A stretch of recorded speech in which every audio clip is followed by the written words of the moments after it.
તો જય દ્વારકાધીશ બધા મિત્રોને બધાને ગુડ મોર્નિંગ। તો મિત્રો આપણા પ્રતિકભાઈ આવી ગયા છે આપણી દુકાને। ભાઈ શું કહેવા માંગો તમે? ઈ ભાઈ કાંઈ નથી કહેવા માંગતા, બીજા ભાઈ આવી ગયા। શું કહેવા માંગો ભાઈ? જો અમે ટફન બદલાવ્યા તો લાઈક કરી દો, શેર કરી દો અને સબસ્ક્રાઇબ કરી દો। આ ભાઈને ટફન નાખી દીધું। તો મિત્રો આપણે હવારમાં ફોન ખોલીને બેસી ગયા છે, વ્લોગ બનાવતા બનાવતા ફોન હમો કરી છે।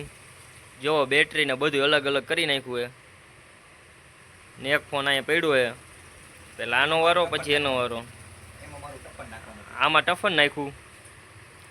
તો ભાઈ શું કહેવા માંગો? હાલો સબસ્ક્રાઇબ કરી નાખજો। હા આપણે આવી ગયા પાછી આપણી દુકાને। આ છે આપણા રવિભાઈ ચા વાળા। બસ સ્ટેન્ડ થી આવીને ડાયરેક્ટ રવિભાઈ ની હોટલ આવી છે। રવિભાઈ પાસે બે આઈફોન છે। મિત્રો આજના વ્લોગમાં ખાલી એટલું જ, બાકી મળીએ પાછા નવા વ્લોગ સાથે, અને જોતા રહેજો આપણા વ્લોગ ને સપોર્ટ કરતા રહેજો બધાય। જય દ્વારકાધીશ બધાને।